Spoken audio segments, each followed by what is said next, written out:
John est une recrue totalement ratée qui a enfin réussi à décrocher un emploi. Cependant, sa vie de bureau ennuyeuse prend un tournant fou quand sa patronne sexy tombe amoureuse de lui. Maintenant, elle fera absolument tout pour que ce gars ignorant tombe éperdument amoureux d'elle. Tout a commencé avec Isusa marchant vers son bureau avec ses atouts imposants. Bientôt, Isusa arrive à l'intérieur du département de la publicité. Juste après, une collègue nommée Minori aborde Isusa avec un problème, mais elle lui donne une solution comme si de rien n'était. Elle se tourne ensuite vers ce mou de Kosuke tout en le réprimandant pour l'état désordonné de son bureau. Alors que leurs collègues admirent la fiabilité d'Isusa, Kosuke et d'autres admettent qu'elle peut être assez intimidante. Soudain, le chef de département, Eiji, appelle Isusa pour lui annoncer une nouvelle. Il l'informe qu'une nouvelle recrue rejoint l'équipe et qu'il veut que ce soit elle qui le forme. Isusa accepte la tâche avec un sourire poli, mais à l'intérieur, elle est en fait assez malheureuse de la situation. Quelques instants plus tard, le nouveau, John, arrive avec une salutation énergique. Lorsqu'il est présenté à Isusa, elle l'accueille avec sa froideur habituelle, même si elle pense secrètement qu'il est beau. Elle parvient à cacher ses émotions, jurant de faire de son mieux comme mentor malgré son manque de compétences sociales. Elle emmène ensuite John au service marchandisage, expliquant comment l'entreprise s'est diversifiée dans l'immobilier et l'habillement. Elle lui fait aussi une visite rapide du bureau, lui montrant tout de la photocopieuse à l'espace collation et repart satisfaite. Cependant, Isusa réalise bientôt qu'elle était si absorbée par la visite qu'elle a oublié de dire à John quelles sont ses tâches. Quand il le souligne timidement, Isusa pivote et lui dit qu'il devra renifler ses fluides lors d'une réunion d'affaires. Avant de sortir, Isusa décide qu'ils doivent s'entraîner à échanger des cartes de visite. Elle essaie de montrer la technique, mais nerveuse, elle tâtonne avec son porte-cartes et les envoie voler sur le sol. Cela la paralyse de honte, mais John les ramasse rapidement et les lui rend avec un sourire. Ils passent ensuite à la réunion proprement dite avec les clients. Et si Isusa semble professionnelle, elle combat secrètement ses nerfs, car elle sent que John surveille chacun de ses mouvements. La réunion est épuisante pour elle et une fois finie, John la félicite pour son professionnalisme, ce qui augmente son stress. Plus tard, Isusa pense à l'inviter dans un bon restaurant, mais son anxiété sociale commence à s'emballer. Elle craint qu'inviter un subordonné à déjeuner soit mal vu, puis panique sur les sujets de conversation qu'ils auraient. Ce conflit la rend en détresse, et prise de panique, elle dit à John qu'elle a une autre réunion, et s'enfuit, soupirant de son incapacité. Peu après, John passe à son bureau pour dire au revoir et la remercier, avouant qu'il était nerveux pour son premier jour. Isusa parvient à l'encourager sincèrement, lui disant qu'il peut faire des erreurs et qu'il peut toujours compter sur elle. Mais en rentrant, elle réalise qu'elle s'est plus souciée de son image que de ce que John ressentait vraiment. Le lendemain, Isusa jure de faire mieux. Mais en saluant ses collègues, elle leur dit froidement de s'écarter pour que ses formes atteignent son bureau sans collision. Dans son esprit, elle est amicale, mais pour tous les autres, elle est toujours aussi effrayante. Plus tard, elle confie à John un projet sur un studio de manga et lui donne ses travaux passés comme référence. Elle décide qu'aujourd'hui est le jour où elle l'emmènera déjeuner, mais elle finit par arriver trop tard. Le temps qu'elle rassemble son courage, John est déjà de retour à son bureau avec un bol de nouilles instantanées. Isusa le réprimande aussitôt pour avoir mangé quelque chose d'aussi malsain, mais son moral chute quand John explique qu'il essaie juste de respecter son budget. Maintenant, Isusa va seule au restaurant, se sentant comme un échec total en tant que mentor, tout en se rappelant comment son propre supérieur l'emmenait manger pour l'encourager. Pendant qu'elle mange, Isusa reçoit un appel de son ancien mentor, Ritsu. Ils discutent de projets à venir et Ritsu finit par la taquiner sur le fait d'avoir son propre mentoré. Il l'avertit que les jeunes employés de nos jours n'hésiteront pas à démissionner s'ils ne se sentent pas soutenus, ce qui plonge Isusa dans une nouvelle panique. Il lui suggère de lire des livres de développement personnel et sur le chemin du retour, elle achète plusieurs ouvrages sur la communication et le mentorat. Cette nuit-là, Isusa se retrouve à manger les mêmes nouilles instantanées que celles pour lesquelles elle a grondé John, tout en s'exerçant à sourire amicalement devant un miroir comme un Jeffrey Epstein japonais. Le résultat est si troublant qu'elle finit par abandonner, sentant qu'elle n'est pas faite pour ce travail. Le lendemain, Isusa se lève tard et doit se dépêcher pour aller au travail. Elle arrive à temps et fait comme si tout allait bien, mais sa journée prend une tournure sombre quand elle surprend des collègues bavarder sur son manque total de compétences sociales et sur le fait qu'elle n'est respectée que parce qu'elle est douée dans son travail. Les commentaires lui font tellement mal qu'elle laisse tomber sa tablette, révélant tous les post-it qu'elle a fait sur la façon de parler aux gens. John voit la tablette et l'expression blessée sur son visage, mais avant que les choses ne deviennent encore plus gênantes, il intervient. Il s'approche des collègues qui cancanent et leur dit à quel point il se sent chanceux de travailler sous les ordres d'Isusa, mentionnant qu'il a déjà vu son côté gentil. À ce stade, les collègues sont mortifiés d'avoir été pris, mais Isusa murmure un petit merci à John. Quelques jours plus tard, Isusa dirige une réunion d'affaires importante pour discuter d'un nouveau projet de jeu appelé Racing Girls. Son plan prévoit un événement dans un maid café où les personnages du jeu seront incarnés par du personnel en costume, tandis que l'intérieur du café sera transformé pour refléter la carte réelle du jeu. Pendant qu'elle parle, John regarde depuis la ligne de touche comme P. Diddy, complètement frappé par son calme et son autorité. Une fois la présentation terminée, Izusa repasse en mode mentor. Elle dit à John qu'il travaillera sur ce projet à ses côtés et lui remet une pile de documents à remplir. Elle essaie ensuite de quitter le bâtiment avec son air mystérieux habituel, ayant l'intention de l'inviter enfin à déjeuner, mais sa sortie stylée est immédiatement gâchée lorsqu'elle scanne la mauvaise carte au portail de sécurité et se fait refouler. De retour au bureau, l'attention se porte sur le jeu Racing Girls lui-même. Izusa remarque que John y joue et confirme qu'elle y joue aussi, affirmant que c'est strictement pour une étude de marché, même si elle est secrètement une accro au jeu. En le voyant galérer sur une course, elle décide que c'est l'occasion parfaite de montrer son expertise. Ayant été une ancienne testeuse de jeu, elle est convaincue de pouvoir maîtriser facilement la version mobile, mais le passage d'une manette à un smartphone s'avère plus difficile que prévu. Elle se laisse tellement emporter par la course qu'elle commence à se pencher et à se balancer physiquement à chaque virage, finissant par perdre l'équilibre et tomber du canapé. Pour sauver la face, après une telle maladresse, elle insiste pour une revanche en mode multijoueur, bien qu'elle passe le reste de l'après-midi avec le sentiment de ne pas avoir réussi à paraître comme une supérieure fiable. Vers l'heure du déjeuner, Izusa essaie de trouver le bon moment pour inviter John, mais chaque fois qu'elle rassemble son courage, elle est distraite par un collègue. Elle ressent une brève pointe de jalousie lorsqu'elle entend un autre collègue inviter John à déjeuner, mais elle est secrètement soulagée lorsqu'il décline l'offre parce qu'il a apporté son propre repas. Quand Izusa retourne enfin à son bureau, elle le surprend en train de sortir un simple pot de nouilles instantané. Apprenant qu'il a un budget serré pour économiser, Izusa décide de prendre les choses en main et annonce qu'elle l'invite à manger. Elle balaie ses tentatives de refus en insistant sur le fait qu'en tant que mentor, c'est son rôle de veiller à ce qu'il ait une saucisse d'une fermeté tonitruante. Au restaurant, Izusa ressent un sentiment de victoire tranquille pour avoir enfin réussi à organiser ce déjeuner. Elle est si perdue dans ses pensées sur la façon dont son propre mentor l'a formée qu'elle ne remarque même pas John accomplir les tâches habituelles d'un junior, comme disposer les serviettes et l'eau, des choses qu'elle avait prévu de lui enseigner elle-même. Cependant, l'ambiance change quand leur plat arrive et qu'elle voit que John n'a commandé qu'une petite salade. Izusa le réprimande aussitôt pour son mauvais régime et dépose une grosse portion de son propre steak dans son assiette. Quand elle lui demande pourquoi il est si économe, John avoue avoir dépensé son argent dans une maquette coûteuse. Mais au lieu de le juger, Izusa comprend sa passion pour ses loisirs comme une vraie fan d'anime, bien qu'elle en profite pour lui rappeler que la santé doit toujours passer en premier. Elle se promet même d'arrêter de passer des nuits blanches pour ses propres marathons de jeux vidéo. Mais plus tard cette nuit-là, Izusa ignore ses propres conseils et reste éveillée des heures à maîtriser la version mobile de Racing Girls, juste pour être une meilleure enseignante pour John. Elle finit par manger les mêmes nouilles instantanées que celles pour lesquelles elle l'avait grondé, réalisant qu'elle a d'aussi mauvaises habitudes que lui. Le lendemain matin, elle arrive au bureau épuisée mais déterminée à être plus abordable. Elle dit à John qu'il ne doit pas hésiter à lui poser des questions à tout moment. Mais quand il répond poliment que tout va bien, Izusa est submergée par la tristesse. Elle passe ensuite l'après-midi à rôder autour de lui en essayant de paraître disponible, mais il ne sollicite jamais son aide. À ce stade, Izusa commence à perdre confiance, surtout après avoir surpris ses collègues en train de bavarder sur son compte. Ils disent à John qu'Izusa est une vraie solitaire, qui déteste les rassemblements sociaux et ne se joint jamais à l'équipe pour boire un verre. En entendant cela, elle s'enfuit dans un parc voisin pour manger son déjeuner comme une paria. Izusa continue de travailler sur son téléphone et John passe par là avec les autres collègues. Alors qu'il l'observe de loin, il est impressionné par le dévouement d'Izusa, même pendant sa pause déjeuner. Plus tard dans la journée, Izusa remarque que John est toujours à son bureau, travaillant d'arrache-pied sur la proposition. Bien qu'elle s'apprête à partir, la culpabilité la retient et elle invente une excuse sur une tâche oubliée juste pour pouvoir rester et le soutenir. Alors que les heures passent et que le dernier train approche, John finit par se confier à elle. Il lui dit à quel point il admire son éthique de travail et ses propositions passées, avouant qu'il travaille si dur parce qu'il veut créer quelque chose dont elle sera fière. La sincérité de ses paroles prend Izusa totalement au dépourvu, et ses yeux commencent à s'emplir de larmes. Dans un rare moment de vulnérabilité, Izusa lui dit qu'il fait déjà un meilleur travail qu'elle quand elle était débutante.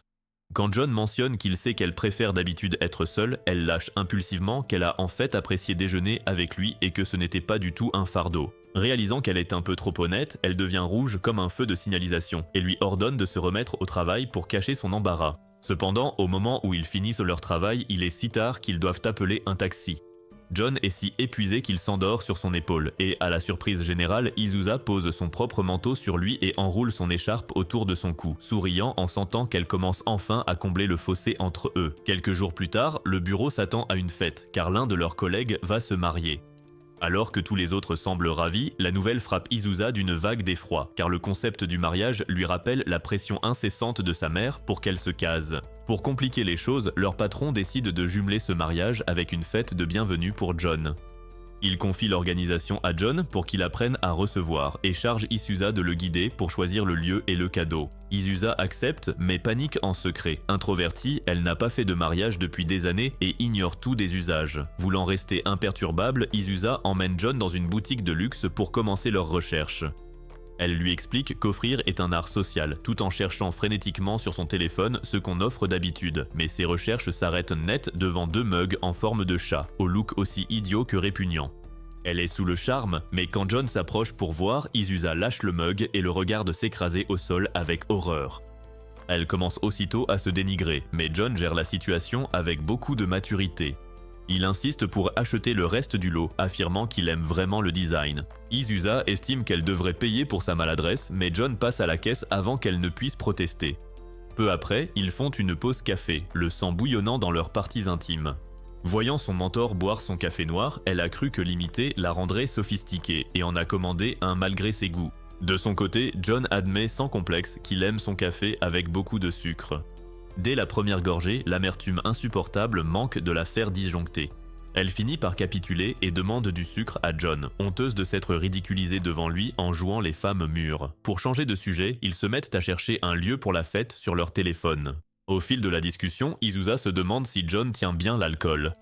Quand elle finit par lui demander, elle est ravie d'apprendre qu'il n'aime pas vraiment l'alcool non plus. Ce point commun la rassure, et elle explique que boire n'est plaisant qu'avec des gens avec qui on se sent bien. Elle promet de venir à la fête uniquement parce que c'est la sienne. Mais quand John avoue qu'il aimerait boire un vrai verre avec elle un jour, Izusa se braque instantanément. Elle casse l'ambiance en disant qu'elle ne partage pas son minou avec sa saucisse, un mot qu'elle regrette aussitôt. Le lendemain, elle s'en veut encore de sa réaction glaciale. Mais son humeur change quand elle découvre l'un des mugs chat du magasin sur son bureau. John lui explique qu'un seul lui suffit et qu'il voulait lui offrir l'autre pour la remercier. Troublée, Izusa prétend qu'il servira de porte-brosse à dents, mais il est clair qu'elle va se l'enfiler ce soir-là. Plus tard, la fête commence et Izusa fait un toast court et cynique pour masquer son trac. Assise entre la mariée et son patron, elle tente de rester pro, mais ses yeux cherchent sans cesse John du regard. Voyant un collègue nommé Koro forcer John à boire, l'instinct protecteur d'Izusa se réveille. Elle s'approche, vide le verre de John d'un trait et déclare qu'elle doit tester tout ce qu'on offre à son élève. Ce geste brise la glace et, sans s'en rendre compte, Izusa finit par se mêler au groupe. Malheureusement, elle n'a pas l'habitude de l'alcool et elle commence vite à se sentir mal. Elle tente alors de partir discrètement, mais comme ses collègues refusent de laisser John partir avec elle, elle doit se montrer créative. Elle revient dans la pièce d'un air sévère, mentant sur l'appel d'un client mécontent que John doit l'aider à gérer immédiatement. Le petit malin comprend le manège, et tous les deux parviennent à s'éclipser sans encombre. Alors qu'ils rentrent ensemble, Izusa s'excuse de l'avoir entraîné et pour la scène qu'elle a provoquée. Ils s'assoient sur un banc et Izusa finit par lui demander s'il la trouve effrayante en tant que mentor. À sa grande surprise, John lui répond qu'il ne l'a jamais trouvée effrayante. En fait, il lui révèle qu'ils se sont déjà rencontrés avant son entretien officiel. À l'époque, il était mort de trac dans le couloir, et une inconnue, qui était en fait Izusa, lui a dit de respirer un grand coup et de voir l'entretien comme un moyen de découvrir l'entreprise. En entendant cela, Izusa s'adoucit et accepte avec malice qu'ils pourraient peut-être prendre un verre ensemble un jour. Cependant, cet échange un peu étrange est écourté quand l'alcool fait son effet et qu'Izusa manque de s'évanouir, forçant John à la raccompagner. Le lendemain matin, au bureau, Izusa remarque une légère trace de rouge à lèvres sur la chemise de John et en conclut immédiatement qu'il a couché avec quelqu'un hier soir. L'idée qu'il ait une petite amie la rend furieuse et elle exige des explications. John, très troublé, explique que la tâche ne vient pas d'une petite amie secrète.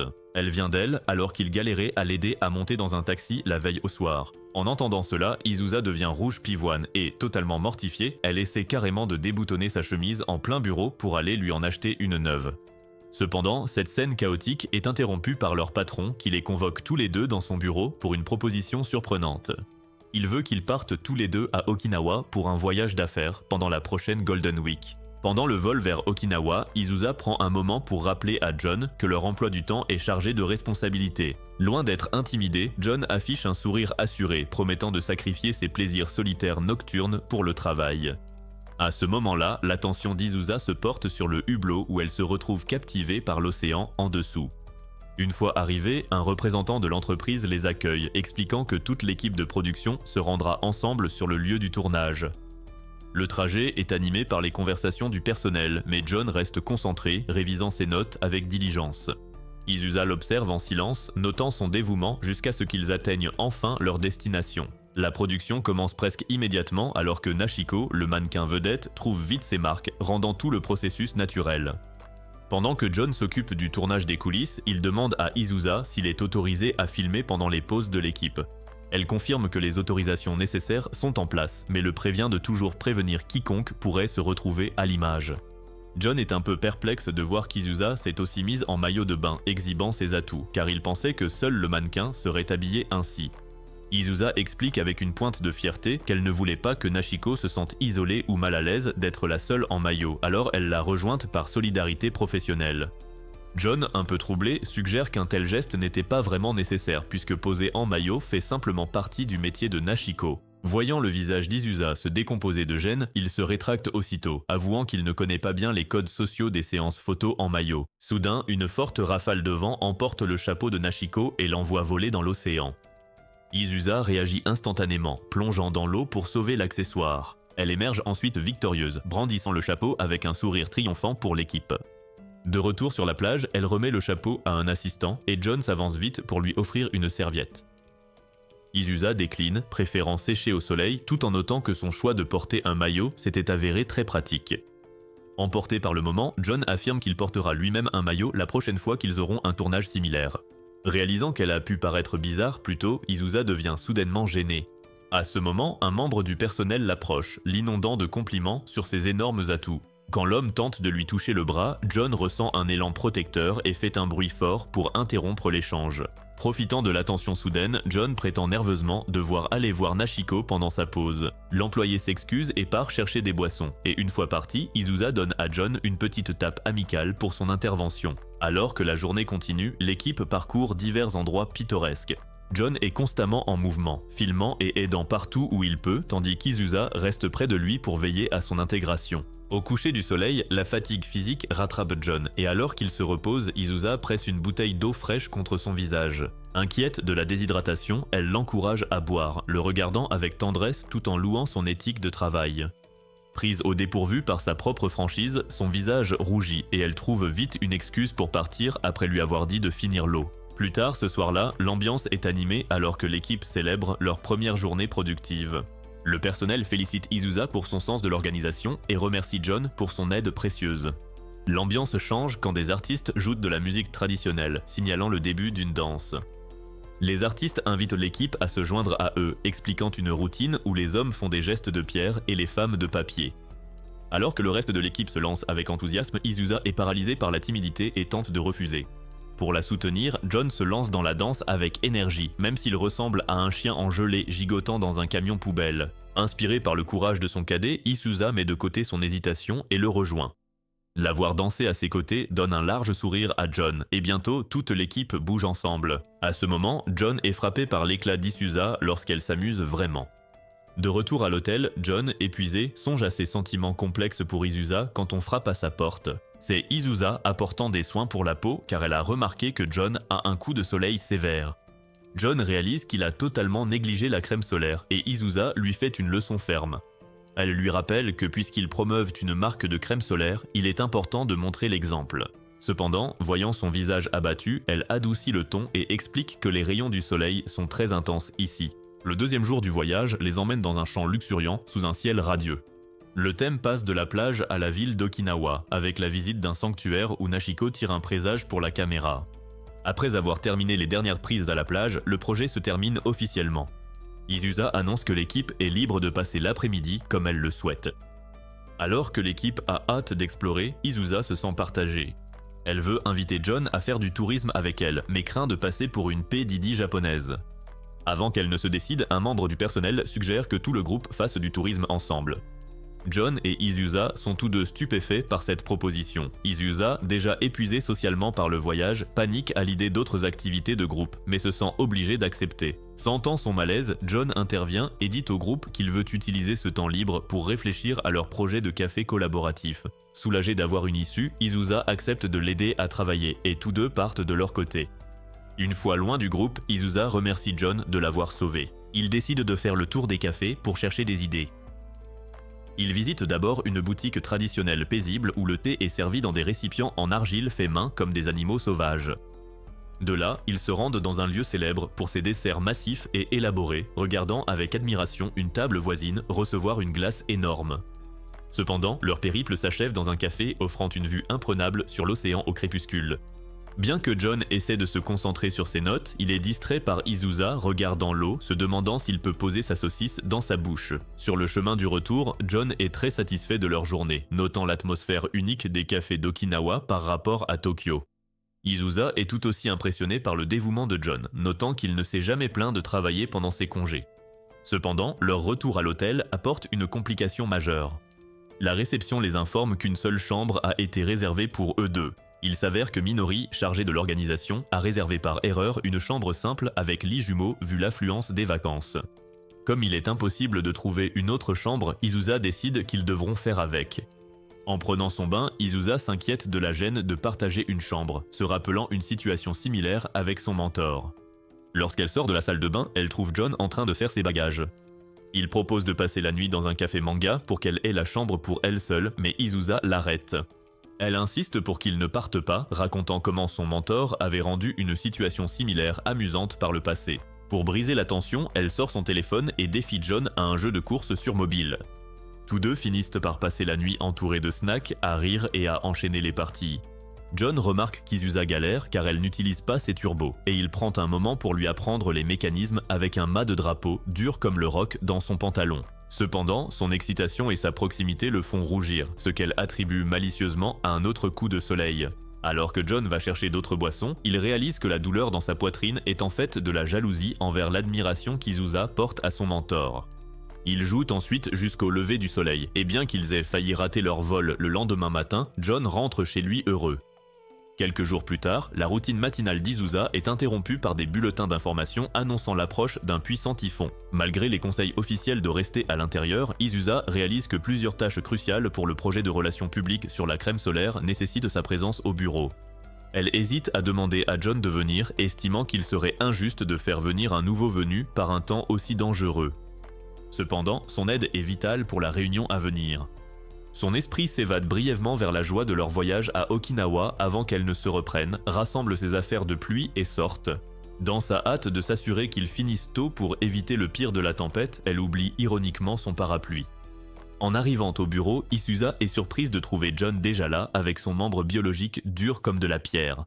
Elle masque sa surprise par des consignes pro, soulignant qu'ils doivent être efficaces pour ne pas rester coincés par le typhon.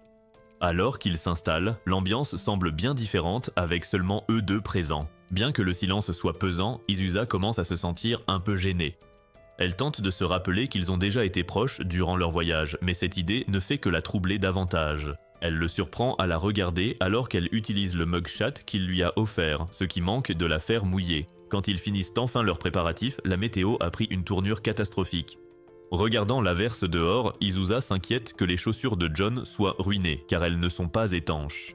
Cependant, John remarque ses bottes de pluie stylées et lui fait un compliment sincère, ce qui arrache un sourire timide à Izusa.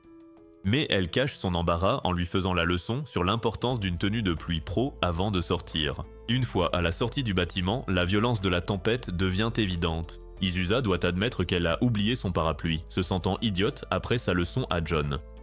Mais John lui offre aussitôt son solide parapluie, affirmant qu'il en a un petit pliable dans son sac. Sous la tempête, Izusa est protégée par le grand parapluie, mais elle voit John lutter contre le vent avec son parapluie Temu qui n'arrête pas de plier. Elle propose d'échanger, mais John refuse obstinément, insistant pour avancer bien qu'il soit presque sous la pluie. Finalement, Izusa se rapproche pour les abriter tous deux, arguant qu'il serait peu pro d'arriver chez le client complètement trempé. Quand John prend la poignée pour les deux, sa main frôle la sienne, ce qui l'excite encore plus. Dans cette proximité, elle prend conscience de sa taille et du fait qu'il penche le parapluie pour la garder au sec. même si cela signifie que son épaule finit trempée. Chez le client, l'ambiance est aux excuses à cause du temps, mais Izusa reste professionnelle. Elle mène la présentation des produits du café, laissant John gérer les détails techniques du menu et les mises à jour du jeu. En le regardant travailler, elle est à nouveau impressionnée par sa compétence. Cependant, elle ressent toujours une pointe de culpabilité de devoir compter sur lui à cause de son oubli. Le trajet de retour au bureau n'est pas plus simple. Malgré le nouveau parapluie d'Izusa, le vent est si fort qu'ils rentrent tous deux au bureau trempés jusqu'aux os. Izusa prend les choses en main, jetant une serviette sur John et lui séchant les cheveux comme une belle-mère dans un film pour adultes. Après lui avoir suggéré de pendre sa veste, elle remarque qu'il l'a simplement posée sur son bureau. Inquiète pour les plis, elle la ramasse et est frappée par la taille imposante du vêtement. Par curiosité, elle l'essaie, s'amusant avec les manches trop grandes.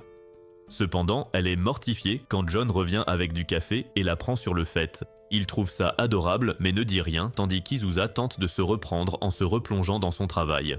Quelques heures plus tard, l'intensité de la tempête augmente. En faisant une pause sandwich, Izusa voit John fixer la pluie et le taquine en disant qu'il est excité comme un gosse. John réplique en notant qu'elle jouait avec sa veste, ce qui manque de l'étouffer avec son sandwich. Cependant, leurs chamailleries sont interrompues par un violent coup de tonnerre qui fout une frousse bleue à Izusa. Alors qu'elle se précipite dans une zone sans fenêtre du bureau, John la rassure doucement.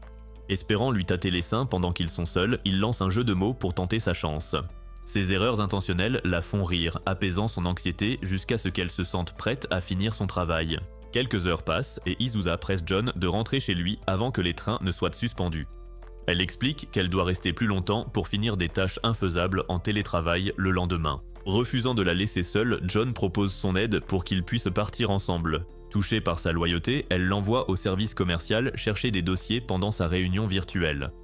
Au service commercial, John croise un supérieur nommé Sugahara qui tente de profiter de lui en lui refilant ses tâches en retard.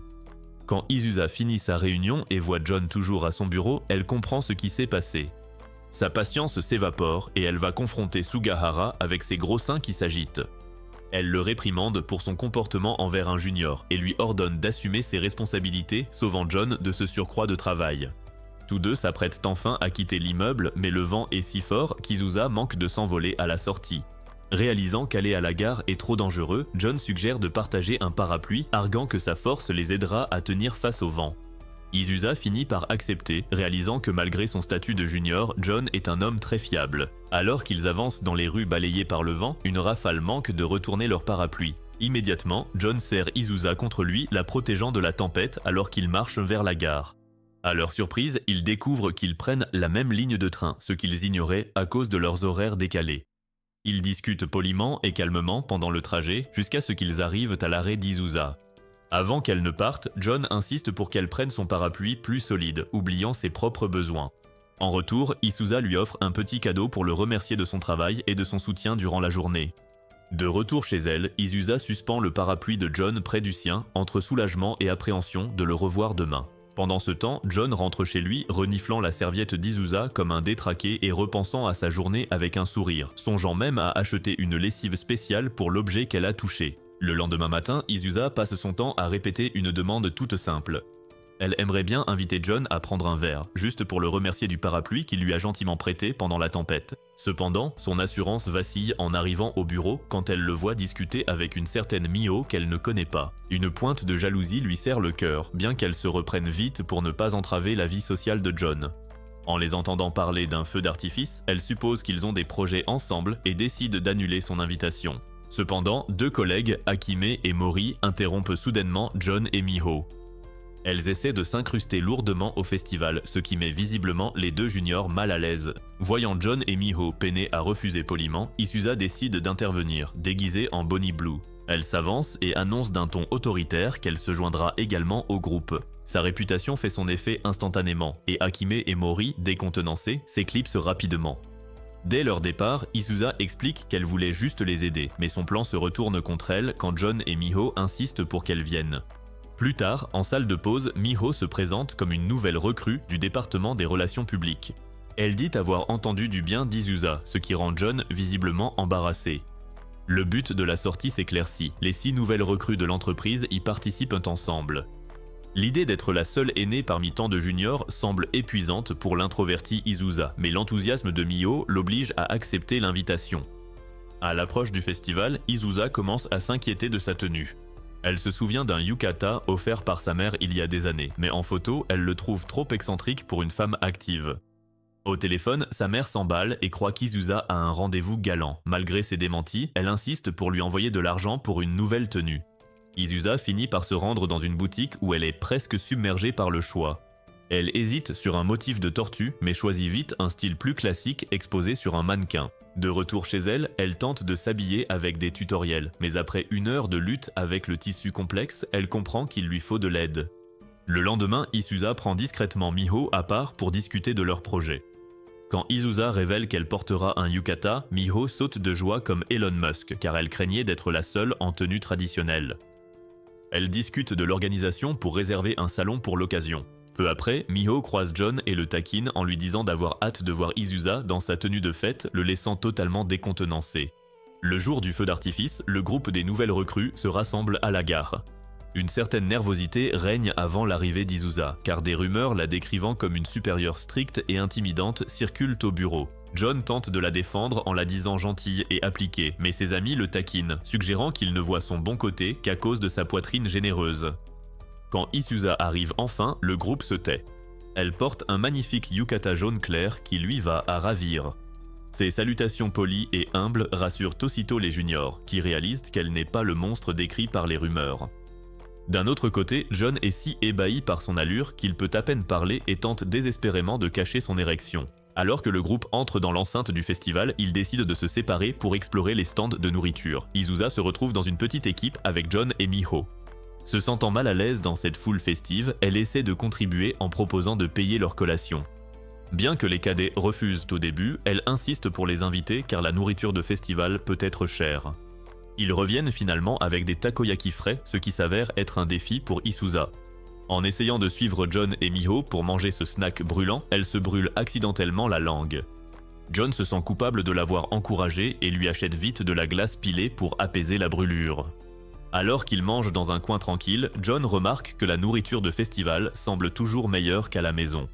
Miho le taquine sur sa cuisine, révélant à Izusa que John vivait avec un budget serré car il dépensait tout en maquettes. Izusa admet qu'elle était déjà au courant de son passe-temps. En les regardant plaisanter, Izusa ressent une certaine paix, notant que John semble bien plus détendu hors du bureau. Leur prochain arrêt est un stand de tir. Alors qu'Izusa compte juste regarder, John et Miho sont déterminés à lui gagner un prix. Le regard d'Izusa s'attarde sur une petite peluche tortue et le duo la prend immédiatement pour cible. Cependant, Izusa culpabilise, craignant qu'il ne soit gentil avec elle que par respect pour son ancienneté.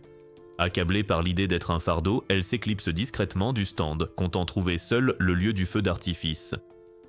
Pourtant, son moment de solitude tourne au désastre quand la lanière de sa sandale casse, l'empêchant de marcher. Pour couronner le tout, elle a oublié de charger son téléphone, se retrouvant coincée bêtement sans pouvoir appeler à l'aide. Assise sur un banc à regarder les groupes d'amis passer, elle ressent un grand sentiment de solitude. Izusa se dit qu'elle a l'habitude d'être seule, mais l'idée de rater le feu d'artifice avec John lui fait vraiment mal au cœur. Mais quelques minutes plus tard, Miho la trouve, prévient John et rassure Izusa en lui disant qu'il s'inquiétait pour elle. Miho en profite pour dire à Izusa combien John l'admire et à quel point il vante ses mérites auprès des autres services. Avant qu'Izusa ne réalise, John arrive, essoufflé et visiblement très stressé. Mais il ne reste pas fâché longtemps, car en voyant sa chaussure cassée, il utilise une pièce et un mouchoir pour la réparer. Le feu d'artifice approchant, tous les trois se précipitent vers la zone d'observation. Dans la foule, Miho prend la main d'Izusa pour la guider, et Izusa, ne voulant pas perdre John, lui attrape aussi la main. Ce contact physique soudain réveille le petit frère de John en bas. En admirant les lumières, Izusa se demande si leur relation serait différente s'il n'était pas juste une aînée et son cadet. Quelques jours plus tard, en plein travail, un petit souci de communication survient, alors que John gère divers documents. À travers les vitres d'une salle, Izusa tente de lui faire signe de prendre son téléphone, mais ses gestes ne font que l'embrouiller.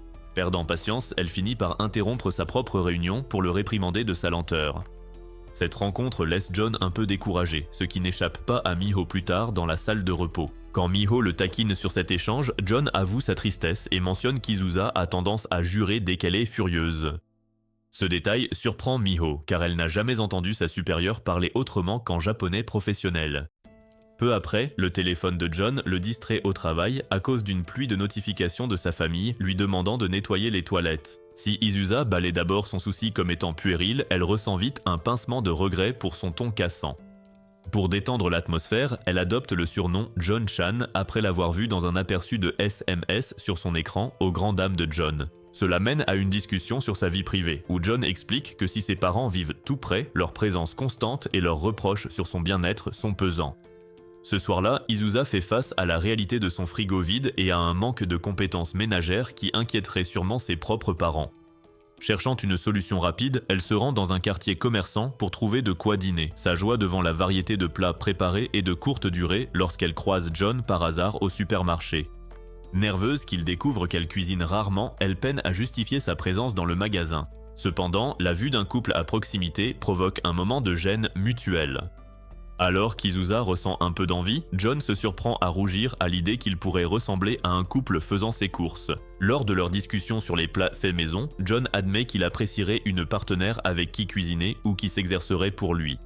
Rassurée par sa réponse mais voulant protéger son image, Izusa prétend n'être là que pour des légumes frais, bien qu'elle veuille un concombre pour s'amuser tard le soir et un bento en promo. Le lendemain, John remarque que la main d'Izusa est couverte de plusieurs pansements. Bien qu'elle assure que ce sont des coupures de papier, leur nombre le rend méfiant sur ce qu'elle faisait réellement chez elle. À ce moment, leur discussion est interrompue par un appel de la mère d'Izusa, Sakura. Lors d'un appel privé dans le couloir, les questions indiscrètes de Sakura sur la vie amoureuse d'Izusa, suite à la photo avec John Chan, créent une frustration impulsive. Voulant désespérément empêcher sa mère de proposer des mariages arrangés, Izusa affirme hardiment avoir déjà un petit ami avant de raccrocher. Cependant, John se tient tout près avec une tige biologique ferme et surprend la déclaration, l'air totalement stupéfait. Réalisant qu'elle a pu causer un malentendu, elle tente d'expliquer sa situation. Izusa craint d'avoir été impolie avec ses collègues par son ton dur, mais John la rassure en disant qu'il trouve son dialecte intéressant. Cependant, son esprit est surtout occupé à se demander quel genre de personne Izusa pourrait bien fréquenter. La situation s'envenime quand Sakura rappelle pour dire qu'elle est déjà chez Izusa et compte rencontrer le petit ami imaginaire au dîner. Voyant sa panique, John se propose de jouer le rôle du faux partenaire pour lui épargner l'embarras de son mensonge. Tous deux restent tard au bureau pour coordonner leur histoire de couverture. Ils décident de dire à sa mère qu'ils sont collègues et sortent ensemble depuis 4 mois. Pour rendre le mensonge crédible, ils échangent des détails personnels et sont ravis de se découvrir une passion commune pour le jeu vidéo. Cet intérêt commun leur donne un regain de confiance bienvenu avant d'aller au restaurant pour rencontrer Sakura. En arrivant au dîner, John est stupéfait par l'apparence incroyablement jeune de Sakura, ayant du mal à croire qu'elle est la mère d'Izusa. La soirée est ponctuée d'anecdotes d'enfance embarrassantes racontées par Sakura, ce qui met Izusa plutôt mal à l'aise. À ce moment, un client l'appelle, et quand Izusa s'éloigne de la table, Sakura en profite pour parler franchement à John du tempérament introverti de sa fille et de son côté déluré au lit. Elle partage une histoire de l'école primaire d'Izusa concernant un incident lors d'un festival scolaire, expliquant que son autorité directe était en fait une tentative désintéressée de protéger ses camarades, même au prix de sa propre popularité. Sakura espère que John ne finira pas par détester la personnalité difficile de sa fille, mais John répond sincèrement qu'il ne pourrait jamais la détester, louant ses bonnes intentions et son dévouement professionnel. Alors que la soirée se termine et qu'ils s'apprêtent à rentrer, Sakura surprend John en révélant qu'elle savait depuis le début que leur relation était un mensonge. Elle avait remarqué qu'il appelait Izusa sa supérieure et avait compris qu'il jouait la comédie. Cependant, elle exprime sa profonde gratitude pour son soutien et est particulièrement touchée par le fait qu'Izusa se sente assez à l'aise pour être elle-même avec lui, ce qui est un signe de véritable confiance. Le lendemain, Izusa invite John à déjeuner pour le remercier. Lorsqu'elle peine à exprimer son dégoût pour les tomates dans son assiette, John comprend tout de suite et propose de les finir pour elle comme un mendiant dans la rue. Quand Izusa demande ce qu'il a dit à sa mère en son absence, John se contente d'un sourire énigmatique et lui dit que tout s'est passé comme prévu. Avant l'inauguration du café collaboratif, John présente fièrement à Izusa une maquette d'un véhicule du jeu. Bien qu'impressionnée par l'exposition, elle remarque que la marchandise réelle n'est pas encore arrivée. Voyant cela, John la rassure en disant que la livraison est prévue pour le lendemain matin, bien qu'une pointe d'inquiétude subsiste dans son esprit. Puis elle remarque les costumes du café et se demande secrètement si John a un faible pour les tenues de soubrette, car presque tous les hommes sont des pervers. Elle masque vite sa curiosité en exprimant son impatience professionnelle pour l'événement. Le jour suivant, Izusa croise Miho alors qu'elle s'apprête à se rendre au café. Remarquant l'excitation inhabituelle d'Izusa, Miho décide de l'accompagner sous prétexte de recueillir du contenu pour le bulletin de l'entreprise. Pendant leur marche, Izusa parle du travail acharné de John avec une fierté qui n'échappe pas à Miho. Miho observe que John semble vraiment heureux ces derniers temps et l'attribue au fait d'avoir un mentor aussi dévoué. Cependant, leur bonne humeur change en arrivant au café. Une longue file d'attente s'est déjà formée et John est en plein désarroi. La livraison de la marchandise a été retardée, mettant l'équipe en retard sur le planning. Alors que Miho s'empresse de défendre John, Izusa adopte une position plus pragmatique, lui rappelant qu'un professionnel doit prévoir les retards éventuels. Malgré ses paroles sévères, elle s'en veut intérieurement de ne pas l'avoir mieux conseillé la veille. La situation devient plus tendue quand le gérant révèle que plusieurs serveurs ne se sont pas présentés. Pendant qu'Izusa commence à coordonner du personnel de renfort via leurs partenaires, elle réalise que l'ouverture immédiate est compromise. De son côté, John, paniqué et ne trouvant plus Izusa, craint qu'elle ne l'ait abandonné par frustration. Cependant, elle le surprend en apparaissant dans l'uniforme officiel de soubrette du café, ce qui le fait complètement craquer. Elle explique qu'elle servira elle-même les clients pour compenser les erreurs logistiques de la matinée. Remarquant la culpabilité persistante de John, elle tente de l'encourager en lui tapotant maladroitement la tête, un geste que Miho critique avec humour comme étant un peu trop rigide. Une fois les portes ouvertes, le café est envahi par les clients. Izusa trouve que la réalité du service client est bien plus difficile qu'elle ne l'avait imaginé. Lors de sa première commande, elle arrose accidentellement une omelette d'une quantité excessive de ketchup en essayant de répondre à la demande d'un client pour un dessin. À sa grande surprise, le client est ravi de cette mésaventure. Malgré ses efforts, elle continue de faire de petites erreurs et se sent de plus en plus dépassée par Miho, qui a aussi mis un costume et gère la foule bien mieux que sa maladroite Kohai. Pendant une courte pause, Miho informe John que leur aide supplémentaire est enfin arrivée. John exprime son inquiétude quant au fait qu'Izusa se surmène, notant son comportement robotique et nerveux pendant le service. Cependant, elle suggère qu'Izusa veut simplement que John compte davantage sur elle, révélant qu'Izusa a même sollicité ses conseils pour mieux le soutenir. Cette révélation prend John au dépourvu, car il n'avait pas réalisé à quel point Izusa chérissait vraiment leur relation de travail.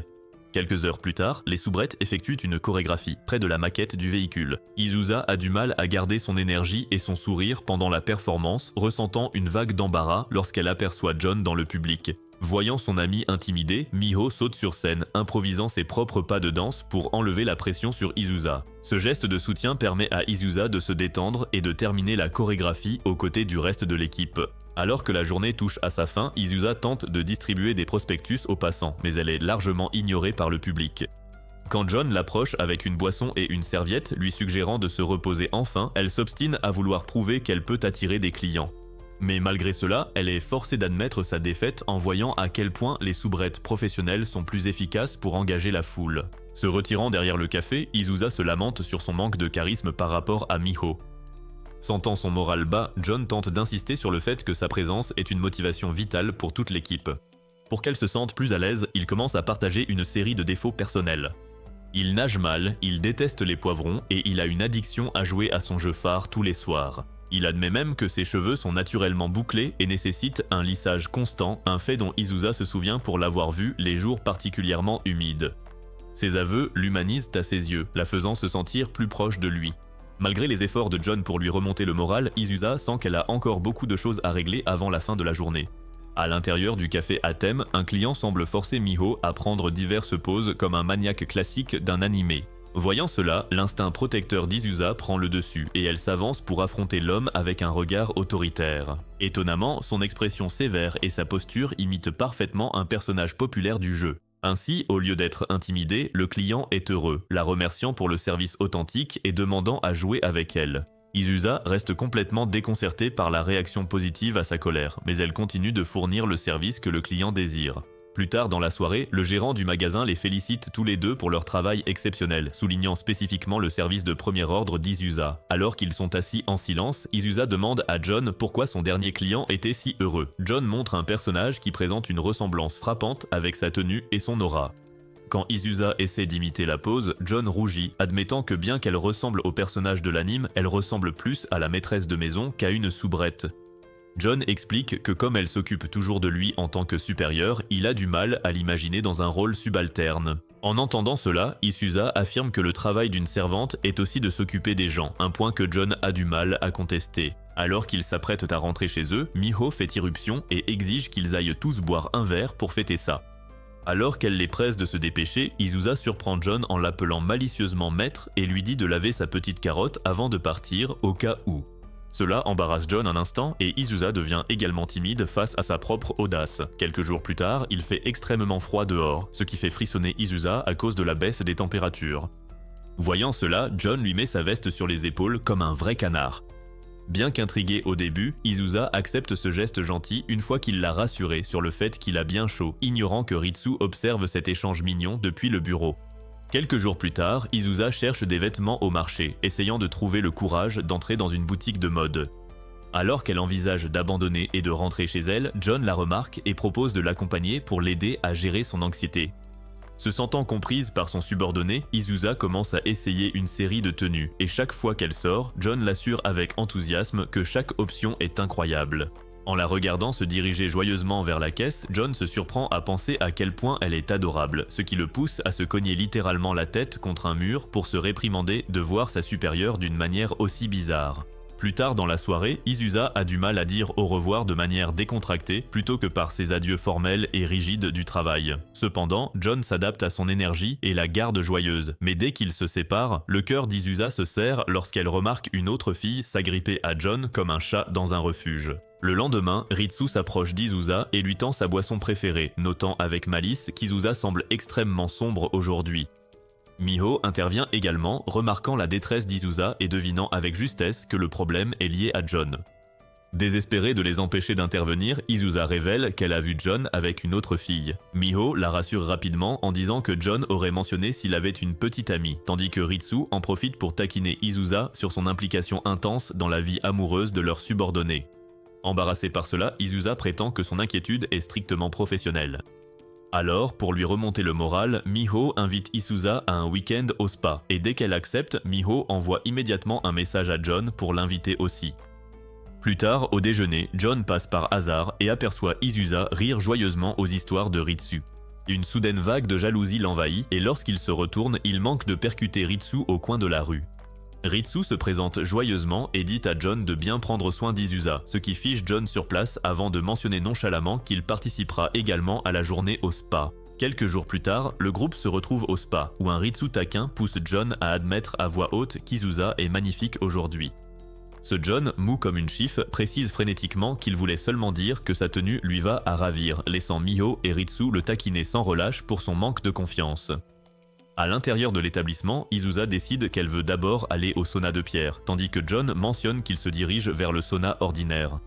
Avant que Ritsu ne puisse partager ses propres projets, son téléphone sonne pour une urgence professionnelle, l'obligeant à s'éloigner. Dans la chaleur intense du sauna de pierre, Izusa fait de son mieux pour évacuer son stress, mais l'image frappante de John avec la fille mystérieuse surgit soudainement dans son esprit, ruinant sa tranquillité. D'un autre côté, John est au sauna, incapable de ne plus penser à la façon affectueuse dont Ritsu parle à Izusa.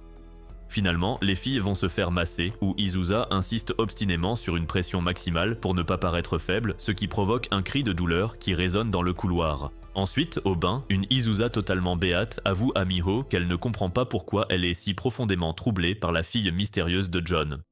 Miho lui conseille gentiment de prendre son courage à deux mains et de demander directement à John, lui rappelant qu'elle n'a pas besoin de se comporter comme sa supérieure aujourd'hui. Quelques heures plus tard, Izusa trouve John en train de se rafraîchir dehors, et tous deux décident de faire une promenade ensemble. Quand Izusa perd accidentellement l'équilibre et trébuche, elle tombe pile dans les bras de John alors que Ritsu les observe de loin. Déterminé à aider ses perdants à sortir ensemble, Ritsu aborde John aux distributeurs automatiques et prétend qu'il éprouve en fait des sentiments amoureux pour Izusa. Alors qu'ils s'installent tous pour dîner, Izusa et John commencent à boire beaucoup pour lutter contre leurs émotions. Quand John s'évanouit à table comme un homme bêta, Izusa, farouchement protectrice, accuse bruyamment le groupe de l'avoir saboté. Ritsu la taquine pour être trop sur la défensive, ce qui pousse Izusa à rétorquer qu'elle a tout à fait le droit de protéger son précieux cadet. En entendant cela, quelque chose se brise chez John ivre, et il se redresse brusquement et déclare avec colère qu'il en a assez d'être traité comme son simple cadet pour toujours. Miho et Ritsu retiennent leur souffle pour une confession romantique, mais Izusa fond soudainement en larmes, pleurant sur ses efforts pour être une patronne respectée, forçant une Miho mortifiée à passer le reste du dîner à s'excuser auprès des gens autour d'eux. Une fois que les idiots ivres ont enfin décuvé, on les emmène dehors au grand air pour qu'ils récupèrent. Miho et Ritsu décident de se rendre aux bains extérieurs, et Miho invite nonchalamment Ritsu à la rejoindre dans la section des femmes.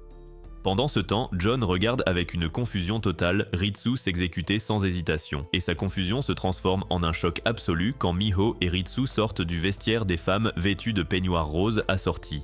Il est enfin révélé que Ritsu est une fille depuis le début, se fondant dans la masse comme un caméléon. Avec un rire léger, Ritsu s'excuse auprès de John pour cette tromperie élaborée, expliquant qu'elle n'a fait que prétendre avoir des sentiments pour Izusa pour forcer John à reconnaître son propre amour pour elle. Alors que les trois filles discutent joyeusement et partagent une glace, John commence à perdre les pédales à cause de la situation et s'effondre sur le sol. Ce soir-là, la sœur de John remarque immédiatement son visage rouge et lui demande avec qui il a bu, mais ses questions restent sans réponse car il s'effondre sur son lit dans un sommeil profond. Le lendemain matin, au département de la planification, la journée commence comme n'importe quelle autre. Il ne faut pas longtemps aux femmes du bureau pour se rendre compte que John est introuvable.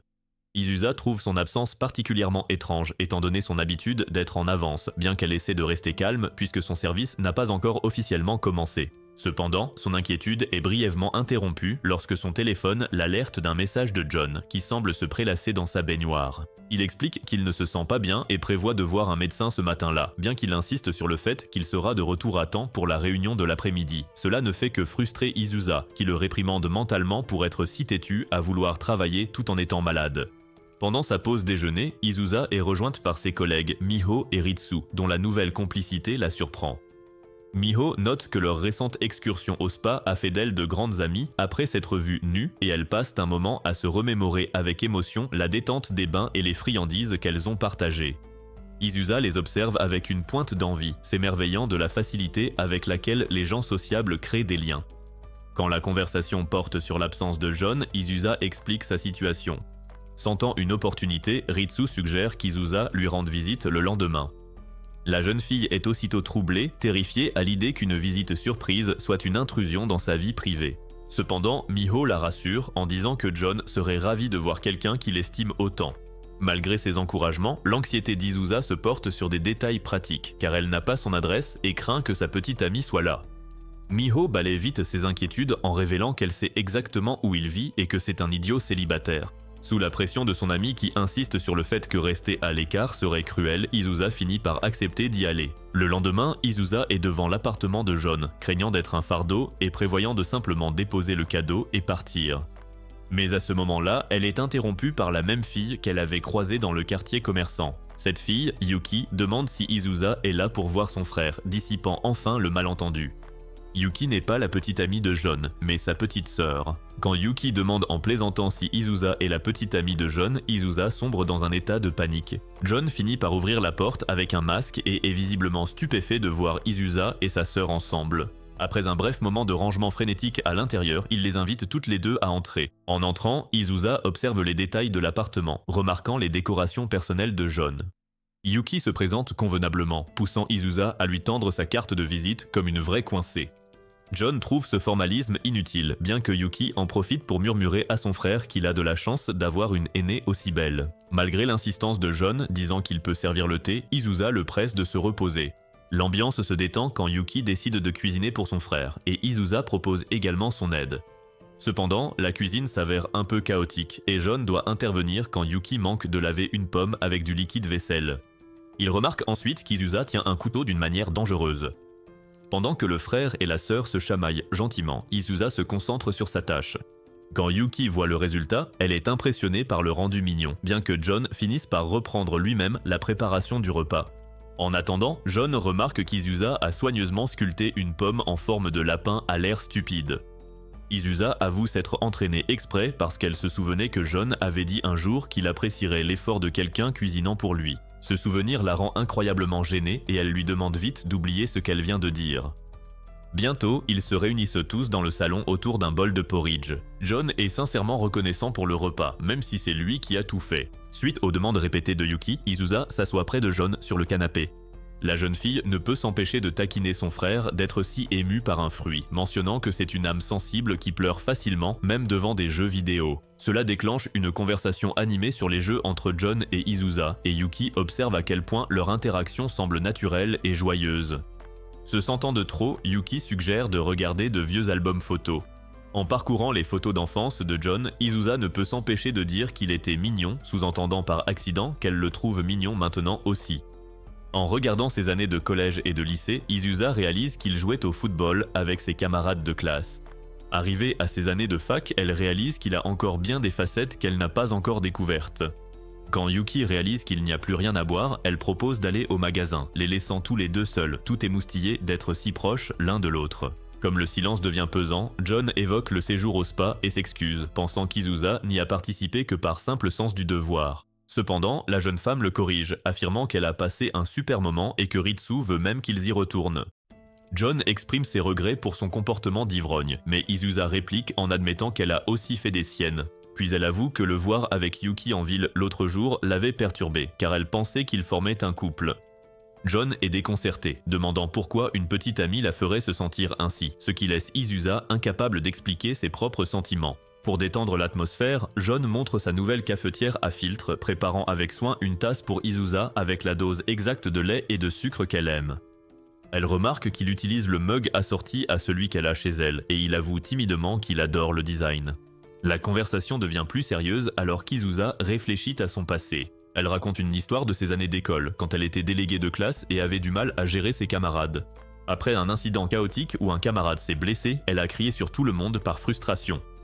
Cette expérience l'a menée à croire qu'elle était naturellement nulle pour socialiser et qu'effrayer les gens était simplement plus facile. Cependant, Izusa confesse que sa perspective a changé après avoir rencontré John. Elle a fait plus d'efforts pour être abordable pour lui, même si elle a encore l'impression d'échouer parfois. En entendant cela, John la rassure doucement en disant qu'elle a toujours fait de son mieux, ce qui lui procure un petit frisson entre les jambes. Malheureusement, leur conversation est interrompue, car John se met à tousser comme un vieil homme. Izusa insiste pour qu'il aille dormir immédiatement, proposant même en plaisantant de lui chanter une berceuse. À sa surprise, il la prend au mot. Se sentant obligée de jouer le jeu, elle chante doucement jusqu'à ce qu'elle soit super embarrassée. Alors qu'il s'assoupit, Izusa reste à proximité, rangeant ses papiers et le regardant dormir. Dans un moment d'affection paisible, elle prend sa main dans la sienne, souriant de voir à quel point ils se complètent bien. Ils finissent par se réveiller avec un message de Yuki, réalisant qu'ils se sont tous les deux endormis. Izusa est troublée par l'intimité de lui tenir la main, mais John n'est que reconnaissance. Il la remercie pour ses soins et ajoute qu'il a passé un excellent repos. Sentant un changement dans leur dynamique, Izusa lui dit soudain qu'elle veut tout savoir sur lui, de ses plats préférés à la taille de sa carotte. John sourit de son enthousiasme et suggère qu'ils deviennent amis dans un sens plus personnel. Cette fois, Izusa demande avec excitation si cela signifie qu'ils peuvent déjeuner ensemble et sortir boire un verre, ce que John accepte joyeusement. Après ce doux moment chez John, Yuki affirme qu'elle veut cuisiner plus de repas avec Izusa avant de partir. C'est une surprise totale pour John qui n'était pas au courant qu'elles avaient pris de tels arrangements. Avant de partir, Izusa lance une invitation amicale à John pour un futur déjeuner. Une fois seul, Yuki taquine immédiatement son frère, lui demandant s'il vient de se faire rejeter. Cela force John à expliquer la nature changeante de leur relation. Ils sont passés d'une dynamique de collègues à celle d'amis avec un minimum d'avantages. Plus tard, pendant le déjeuner, Izusa semble ravie alors qu'elle mange et échange des messages avec John.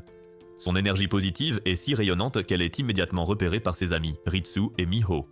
Miho ne peut s'empêcher de demander en plaisantant si elle écrit à John, et alors que le groupe s'installe pour manger, les taquineries continuent. Izusa tente de rester de marbre, affirmant qu'elle se comporte juste en amie fiable en répondant à ses messages. Elle avoue à ses collègues n'avoir jamais vraiment connu de véritable amitié, ce qui la terrifie à l'idée de commettre un impair. Cette vulnérabilité provoque les rires étouffés de ses amis, ce qui inquiète un peu Izusa pour son image. Cependant, la conversation finit par dévier sur l'anniversaire imminent de John. Izusa est déterminée à en faire un moment spécial, n'ayant jamais fêté l'anniversaire d'un ami auparavant. Ritsu suggère d'utiliser la fête mensuelle de l'entreprise comme le cadre idéal. Quand Miho suggère qu'Izusa offrira sûrement son propre corps en cadeau, la jeune femme s'enfonce dans ses pensées. Plus tard ce jour-là, Ritsu et Miho discutent de la lenteur avec laquelle le lien entre John et Izusa évolue. Bien que Miho soit frustrée par ce manque de rapidité, elle sent qu'ils finiront bientôt dans le même lit. Ritsu souligne que si John comprend probablement son propre cœur, Isusa ignore tout de ses véritables sentiments. Quelques jours plus tard, Isusa informe John de la fête d'anniversaire organisée par l'entreprise. John exprime son désir d'y assister et demande s'ils peuvent s'y rendre en duo. Isusa accepte avec enthousiasme, jurant de faire de son anniversaire un moment inoubliable. Cependant, sa timidité finit par refaire surface et elle change vite de sujet en proposant d'aller déjeuner. Alors qu'ils se séparent pour retourner travailler, Miho coince John pour continuer à le taquiner. Elle lui demande s'il se contente de rester dans la friend zone, mais devant sa confusion sincère, elle décide de clore le sujet. Pendant leur déjeuner, Isusa, distraite, tente de découvrir ce que John aimerait comme cadeau sans être trop directe. Elle s'invente une couverture en parlant d'une amie cherchant des conseils sur quoi offrir à un ami masculin. John y réfléchit, mais admet ignorer ce qu'un homme attend d'une femme, étant un perdant sans aucun succès auprès de la gent féminine. Lorsqu'elle lui demande ce qu'il aimerait personnellement, il mentionne qu'une paire de gants serait pratique.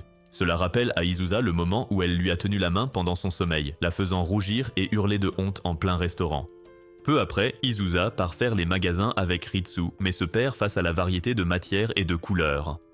Ritsu suggère de demander l'aide d'un vendeur, mais Isusa reste déterminée à choisir le cadeau entièrement seule. Finalement, Isusa déniche une paire de gants avec des motifs de pattes de chat dont elle tombe immédiatement amoureuse.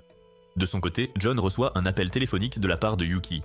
Quand elle lui demande ce qu'il veut pour son anniversaire, il reste silencieux, sachant qu'elle s'en servira pour exiger un cadeau onéreux en retour. Elle se moque de son intention de fêter ça en entreprise, le traitant de perdant répugnant au visage immonde et à la personnalité détestable. Cela ravive chez John le souvenir d'un anniversaire d'enfance où il avait tant voulu plaire à tous qu'il finit par offenser deux filles trouvant sa gratitude trop impersonnelle. À l'approche de la fête, Isusa s'active en coulisses, espérant garder son implication secrète pour que John ne se sente pas redevable. Elle, Ritsu et Miho passent leur pause aux préparatifs, mais le temps commence à manquer. Quand John l'invite à déjeuner, Isusa panique et les conduit, ce qui alimente les ragots de bureau sur son comportement étrange. C'est alors qu'une collègue plus ancienne nommée Akime s'interroge et réalise que John figure sur la liste des prochains anniversaires. Malheureusement, alors qu'Isusa tente de décorer la pièce, elle renverse un pot de peinture, ruinant totalement la banderole.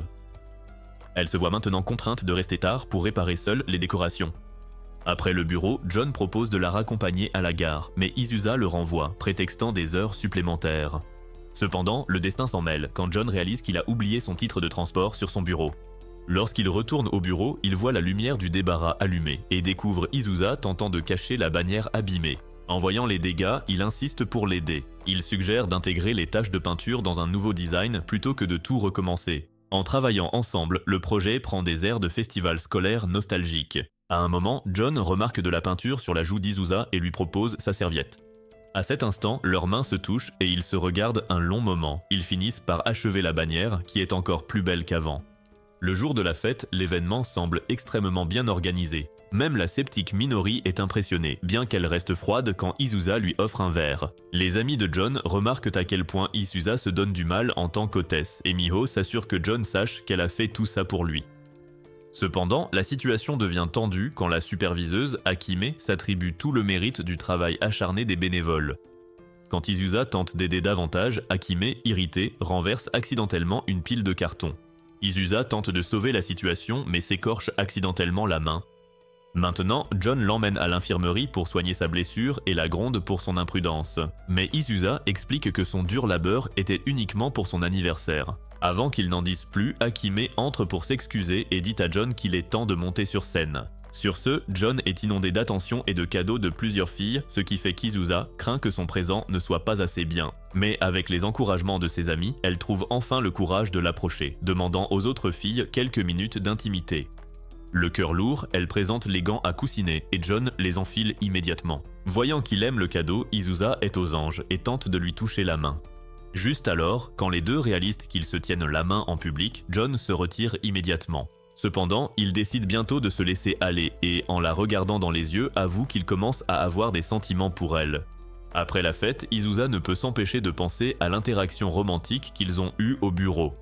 Bien que John ait tenté d'exprimer ses sentiments, l'idiote se demande encore si cela comptait vraiment comme un aveu. Avant d'y voir plus clair, John est appelé pour le discours de clôture, laissant Isusa encore plus confuse. Juste à ce moment, Miho remarque vite sa situation et essaie de lui faire reprendre ses esprits. Mais Isusa est si dépassée que sa seule réponse est un besoin désespéré de boire un verre. Cela ramène les deux femmes à l'appartement de Miho, où elles décident d'analyser ce que John a vraiment voulu lui dire. Alors que Miho est convaincue que les mots de John étaient une déclaration d'amour, Izusa reste sceptique, jugeant ses propos trop vagues. Miho rétorque que l'affection de John est évidente pour tous depuis longtemps, avouant qu'elle et Ritsu attendaient qu'il fasse enfin un pas. Elle suggère que John s'est probablement laissé emporter par la magie du moment et la délicatesse de son cadeau, d'où cet élan impulsif. Malgré les assurances de Miho qu'un aveu plus formel est sans doute proche, Izusa ne sait plus quoi penser de tout cela. À ce moment, son téléphone sonne et elle tente de se cacher, terrifiée à l'idée que ce soit John qui rappelle. Cependant, il s'avère que c'est un stupide vendeur du bureau. Interrogée par Miho pour savoir si elle veut que John l'aime, Izusa est incapable de répondre, car elle démêle encore ses propres émotions. D'un autre côté, John a sa propre séance de débriefing en prenant un verre avec Ritsu. Il ne perd pas de temps pour demander s'il a enfin franchi le pas vers un aveu romantique. John admet timidement que, sans faire de déclaration complète, il a suggéré un futur au-delà de l'amitié. Ritsu lui rappelle qu'il devrait toujours être transparent sur ses sentiments dès le départ. De retour à l'appartement, Miho continue de sonder Izusa, demandant si elle craint juste les complications d'une romance de bureau. Izusa admet que le cadre professionnel n'est pas le problème. Le déclic survient quand Miho demande à Izusa ce qu'elle ressentirait si John disait ces choses à une autre femme. Soudain, cette idiote devient possessive et affirme qu'elle détesterait voir John avec quelqu'un d'autre. Voyant qu'Izusa est une vraie débutante en relation, Miho lui dit qu'elle ne doive pas attendre demain pour tirer ça au clair. Au lieu de cela, elle devrait passer le reste du temps à élaborer un plan pour qu'elle prenne le contrôle de la situation. Le lendemain, l'ambiance au bureau est tendue de manière romantique. Izusa arrive déçue que John ne l'ait pas contactée pendant la pause, mais elle est déterminée à régler l'affaire elle-même. Mais Izusa est si troublée qu'elle s'enfuit à son bureau, laissant John dans le couloir, avec sa carotte qui pend dans son pantalon. Cependant, il s'excuse vite auprès d'Izusa, affirmant qu'il a dépassé les bornes la veille et lui dit d'oublier tout ça. Déçue et frustrée, la confusion d'Izusa se transforme en une colère bouillonnante. Elle a l'impression d'avoir gâché son week-end à trop réfléchir à une situation qu'il balaie maintenant comme une erreur. Poussée par cette colère, elle le coince dans le jardin du bureau. Sous les yeux de ses collègues, Izusa se lance dans une tirade, exigeant de savoir pourquoi il l'a dite spéciale pour reculer ensuite. Elle se plaint de son manque de sommeil et de son incapacité à travailler, insistant pour trouver une solution immédiate. Avant que John ne puisse s'expliquer, Izusa lâche la solution trouvée avec Miho, 3 mois d'essai sans aucune pénétration. Pendant quelques secondes, John est totalement déconcerté et reste sans voix. Mais Izusa suppose qu'il rejette l'idée et commence à s'énerver. Cependant, il précise rapidement qu'il veut absolument aller de l'avant. D'un autre côté, Izusa sent l'hésitation et décide de rentrer chez elle pour se vider la tête. Malgré le chaos de la confession, Miho et Ritsu fêtent le succès de leur plan, sachant qu'ils sont enfin sur la voie du concret. Quelques instants plus tard, Izusa se prépare pour leur tout premier rendez-vous d'essai. Elle est folle de joie, choisit soigneusement sa tenue et se dirige vers la gare. Elle arrive tôt, mais John est déjà là, arrivé 30 minutes en avance à cause de son propre stress. Il décide d'aller manger des ramen, un plan dont Izusa se moque, même si elle est tout aussi anxieuse en secret. En marchant dans la ville, il s'arrête devant un grand sapin de Noël. La complicité revient quand John révèle avoir cherché le restaurant spécifique qu'elle voulait visiter. Ce petit geste attentionné fait réaliser à Izusa à quel point il la connaît vraiment bien. Alors qu'il s'assoit sur un banc, la distance physique entre eux se réduit. Ils se tiennent de la main et Izusa explique que ces 90 jours servent à découvrir qui est l'autre hors du bureau. Elle veut explorer cette connexion spéciale dont il a parlé. Quand ils arrivent enfin au restaurant de ramen, les frontières entre leurs vies continuent de s'estomper. Izusa répond par erreur quand on appelle le nom de John pour une table, les faisant passer pour un couple marié. Une fois à l'intérieur, ils décident de goûter le plat de l'autre comme un vrai couple. Cela leur fait penser qu'ils ont partagé un baiser indirect, ce qui gêne un peu Izusa. Cependant, John désamorce habilement la situation en lui disant qu'il veut renifler sa pastèque ce soir. À la fin du dîner, John affirme vouloir passer une nuit torride avec elle et Izusa lui dit doucement qu'elle le veut aussi. Si vous voulez voir plus de vidéos comme celle-ci, commentez pastèque ci-dessous. D'ici là, abonnez-vous, likez et partagez cette vidéo avec tous vos amis.